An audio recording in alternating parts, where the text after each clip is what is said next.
Hello, in front of me I've got LOFREE Flow. In this video I'll show you how to create and assign macro.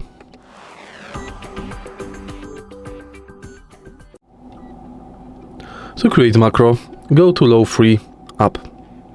Enter macro, and here is the macro list and key list. Select new macro, name it, and start. You can enable automatic insertion delay, default time delay. You can select insert event. And now tap save. This is the macro number 1. You can also modify it and delete it. To assign macro, let's go to keyboard assignment, select key and select macro.